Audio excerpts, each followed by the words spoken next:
시편 35편의 말씀인데요. 제가 설교 중에 본문을 읽을 것입니다. 그냥 성경 펴놓으신 채로 그냥 쭉 말씀 들으시면 될 것 같습니다. 영화 볼 시간 없으시죠? 이민생활 하시면서 여관에서는 영화 보기 어렵고, 그리고 요즘 나온 영화들이 옛날 영화 같지 않아서 사실 볼만한, 마음에 담을 만한 영화도 사실 드문데요. Fried Green Tomato라는 영화가 있습니다. 저도 본 영화는 아닌데 책을 읽으면서 이 영화의 한 대목이 책에 서머라이즈가 되어 있는데 그 내용이 상당히 저에게 의미가 깊었고 오늘 설교와도 연관이 있는 것 같습니다. Fried Green Tomato라는 그 영화 내용 가운데 여주인공 이찌라는 여자가 있습니다. 그런데 이 이찌라는 사람이 느닷없이 살인범의 누명을 쓰게 됩니다. 이찌는 살인한 적 없습니다. 근데 모든 정황이 이 이찌가 살인범으로 몰아가고 있었습니다. 이찌가 법정에서 아무리 자신의 무죄를 항변해 보았지만 아무 소용이 없었습니다. 근데 마지막 증언대 목사님이 쓰셨습니다. 그리고 목사님께서 이 이찌에게 결정적으로 유리한 증언을 했습니다. 살인사건 당일날 이찌가 교회 부흥에 참석하고 있었기 때문에 절대로 관련 사건의 살인범일 수 없다고 목사님께서 증언하신 것입니다. 목사님의 증언을 듣고 이 이찌가 놀랐습니다. 왜냐하면 이 이찌는 그날 부흥에 참석하지 않았기 때문입니다. 목사님이 거짓 증언한 것입니다.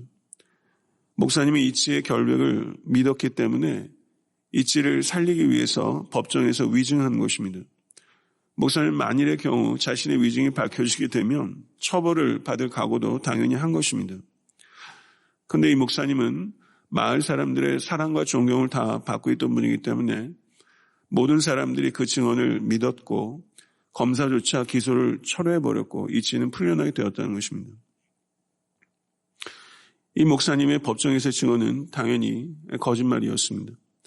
그러나 목사님은 죄 없는 생명을 살리기 위해서 불가피한 거짓말을 한 것입니다. 그래서 그 결과 이찌는 억울하게 사형을 당할 뻔했지만 목사님의 위증 덕분에 살아나게 된 것이죠. 이런 상황에 닥치면 우리는 어떤 선택을 하게 될까요? 거짓말을 하지 않는 것과 생명을 살리는 것, 어느 것이 더 중요한 일일까요? 종교개혁자 마틴 루터는 이런 말을 했습니다. 불가피한 거짓말을 거짓말로 부르는 것은 적절하지 못합니다. 오히려 그것은 사탄의 광분을 잠재우고 타인의 명예와 생명과 유익에 이바지하는 미덕이요 훌륭한 배려입니다. 이렇게 말했습니다. 이 목사님의 거짓말, 내 이웃에 대해서 거짓 증거하지 말라. 십계명을 어긴 것이라고 볼 수 있을까요? 이 영화 속에서 목사님은 거짓말을 통해서 사람을 살렸고 오늘 시편 25편은 거짓말을 통해서 사람을 죽이려는 사람이 대조되어 있습니다. 시편 35편은 억울하게 법정에 기소된 한 개인의 탄식시입니다. 고대 사회에서는 법정의 증언이 현대 사회보다 더 중요하게 강조됐습니다. 법정의 증언에 따라 사람이 살기도 하고 죽기도 되었습니다. 거짓 증언으로 인해서 무고한 사람이 재산을 뺏기고 사형을 당할 수도 있기 때문에 이 위증에 대해서는 그 처벌이 무척 무거웠습니다.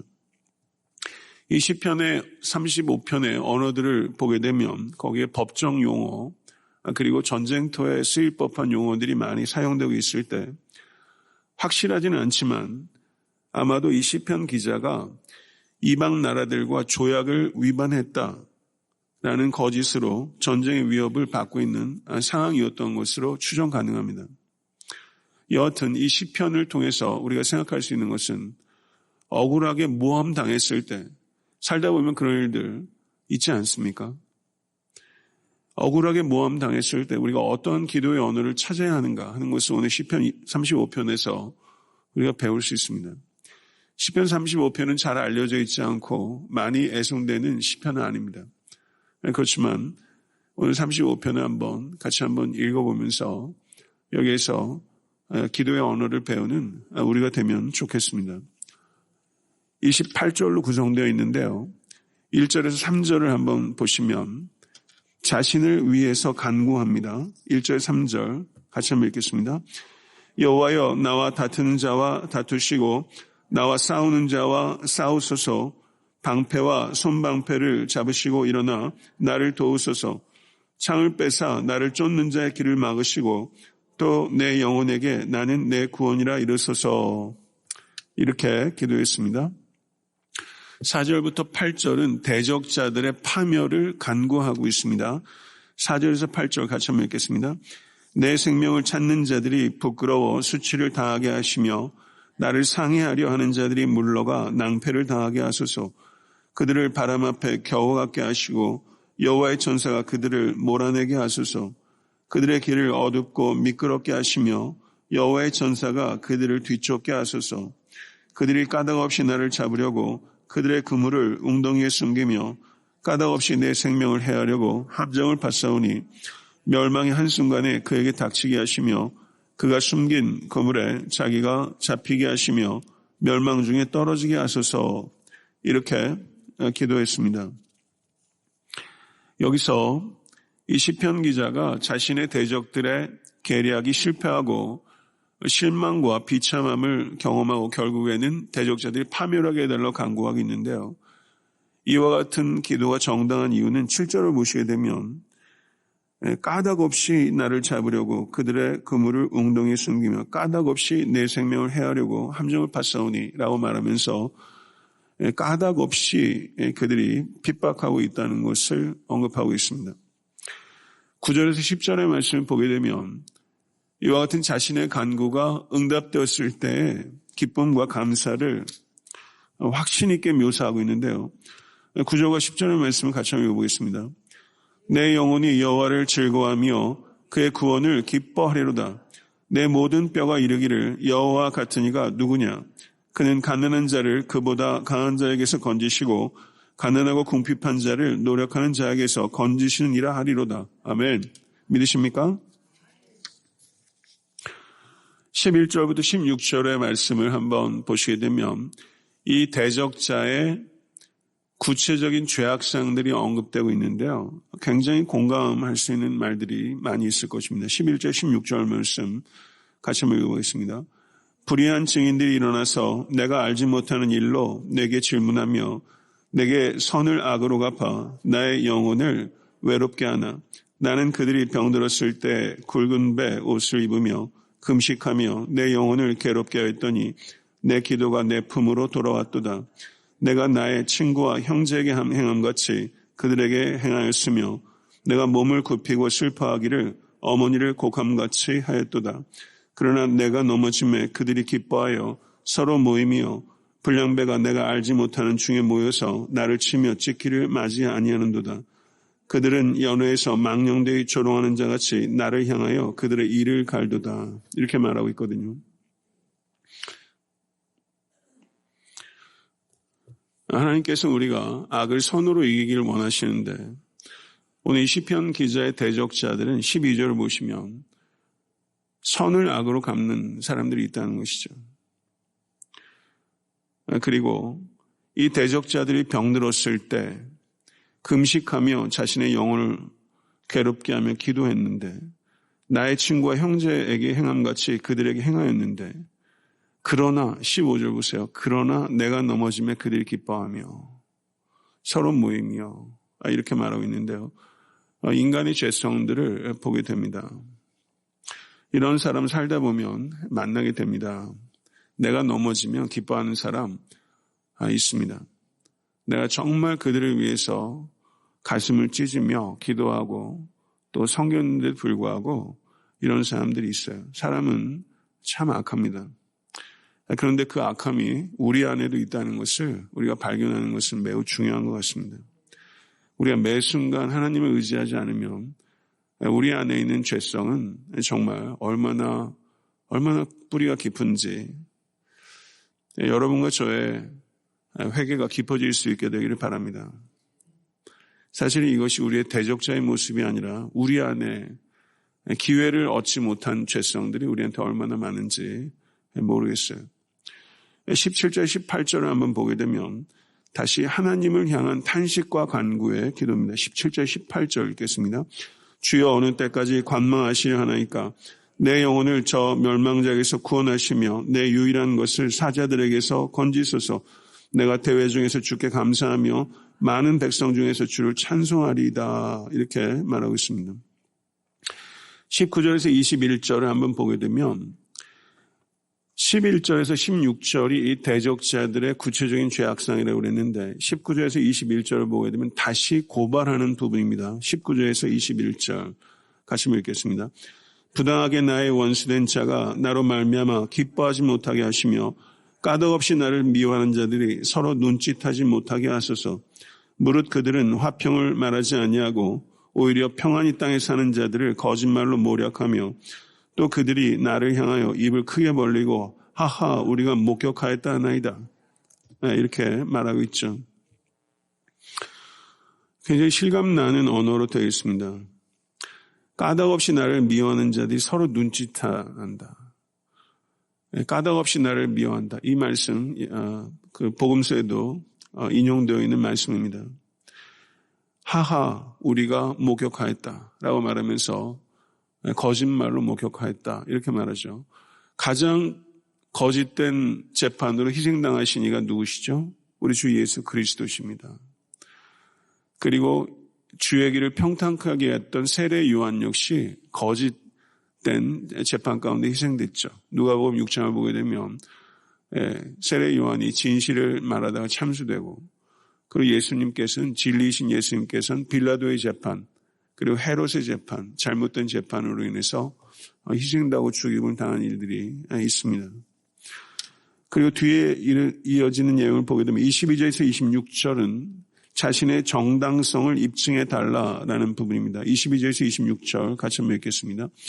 여호와여 주께서 이를 보셨사오니 잠잠하지 마옵소서. 주여 나를 멀리하지 마옵소서. 나의 하나님 나의 주여 떨치고 깨셔서 나를 공판하시며 나의 송사를 다스리소서. 여호와 나의 하나님이여 주의 공의대로 나를 판단하사 그들이 나로 말미암아 기뻐하지 못하게 하소서. 그들이 마음속으로 이르기를 아하 소원을 성취하였다 하지 못하게 하시며 우리가 그를 삼켰다 말하지 못하게 하소서.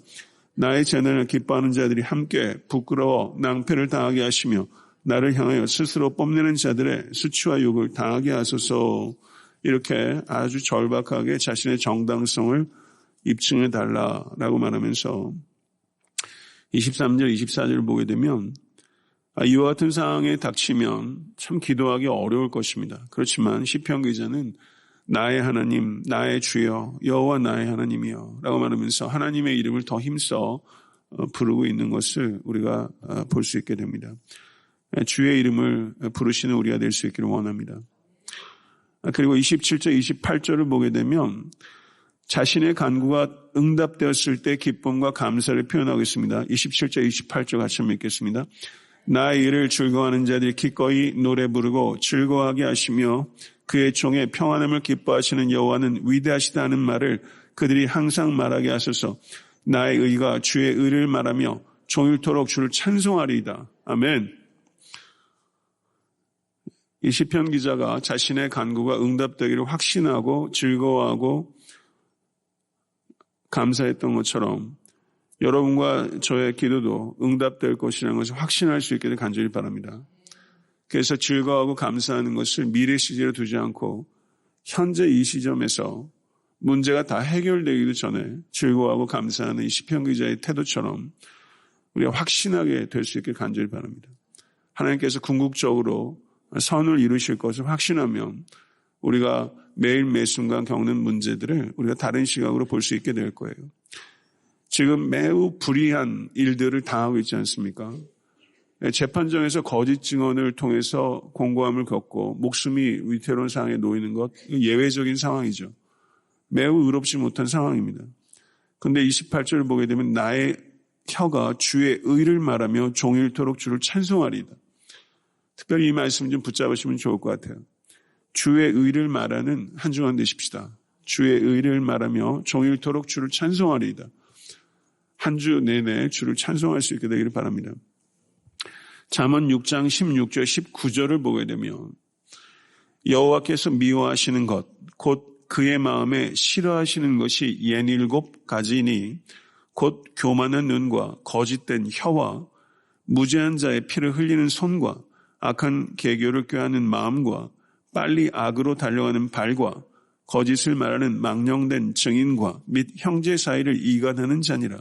이렇게 말하면서 잠언 6장 16절 19절에 하나님께서 싫어하시는 죄 67가지를 말하고 있습니다. 하나님께서 싫어하시는 것을 싫어하는 우리가 될 수 있기를 원합니다. 근데 여기에서 7가지 죄악들 가운데 3가지가 거짓과 관련되어 있는데요. 거짓된 혀, 거짓을 말하는 망령된 증인, 형제 사이를 이간하는 것. 여기에서 완전히 자유로우십니까? 빌립보서 1장 9절 11절을 보게 되면 내가 기도하노라. 너희 사랑을 지식과 모든 총명으로 점점 더 풍성하게 하사 너희로 지극히 선한 것을 분별하며 또 진실하여 허물 없이 그리스도의 날까지 이르고 예수 그리스도로 말미암아 의의 열매가 가득하여 하나님의 영광과 찬송이 되게 하시기를 구하노라. 아멘. 진실하여 허물 없이 그리스도의 날까지 이르고 사도 바울이 성도들을 위해서 이렇게 기도했어요. 진실하여 허물 없이 그리스도의 날까지 이르게 하여 주시옵소서. 아멘. 진실함을 간구하실 수 있게 간절히 바랍니다. 진실함은 타고난 성품이 아닙니다. 우리가 추구한다고 갖추게 되는 성품도 아니에요. 이런 측면이 없다는 뜻이 아닙니다. 진실함은 기도해야 되고 성령의 인도하심을 받아야 되는 성품이라는 거예요. 그래서 오늘 기도하실 때 오늘 거짓된 증언에 대한 말씀이지 않습니까?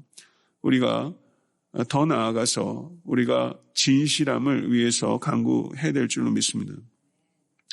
우리 개인의 삶이나 교회도 나라와 나라 사이에서도 계약 따위는 그냥 요즘 계약한다고 계약서도 찢어버리고 나라와 나라 사이의 조약도 트럼프도 마찬가지고요. 이제는 약속이 이런 거 없지 않습니까? 다 국익이니 개인의 이익이니 그냥 다 한순간에 없어지는 시대를 살고 있지 않습니까? 자신의 이익과 이름과 입장 때문에 말을 번복하는 것 이제 아무렇지도 않게 생각합니다. 결과만 집중하기 때문에 과정을 소중하게 생각하지 않습니다. 우리가 사람 앞에 살지 않고 하나님 앞에 살 때 우리는 용기 있게 진실할 수 있는 줄로 믿습니다. 말씀을 맺겠습니다. 캐나다 총리였던 장 크레티앙이라는 사람이 있었습니다. 이 사람은 선천적으로 한쪽 귀가 들리지 않고 안면 근육 마비가 있어서 입이 삐뚤어진 사람이라고 합니다. 그래서 발음이 세죠. 발음이 어눌합니다.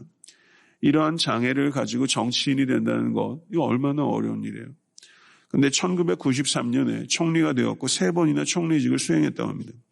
그런데 이 사람이 선거 유사를 다닐 때 이런 일이 있었답니다.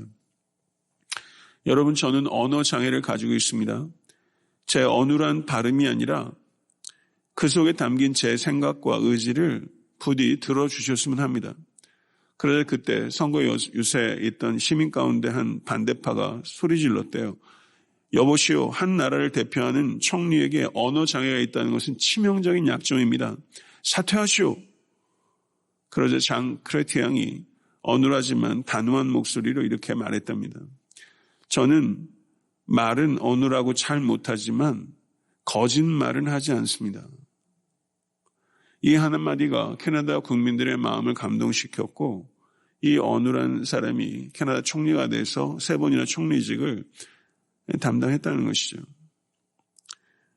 우리는 어눌할지언정 진실을 말할 수 있게 되길 바랍니다. 어눌할지언정 거짓말을 하지 않겠다. 여태까지의 삶 가운데서도 단지 말뿐만이 아니라 우리의 인격과 존재 안에 얼마나 거짓된 것들이 많은지 몰라요. 교회 생활도 연기처럼 할 때가 참 많습니다. 한번 자기 자신을 되돌아보면서 이 진실함을 구할 수 있기를 간절히 바라고 표현이 어눌한 것이 문제가 아니라 그 내용이 진실하지 못한 게 문제라는 것을 깊이 생각하면서 진실함을 구하신 여러분과 저희 한 주간이 될 수 있게 되기를 간절히 소원합니다. 기도하겠습니다.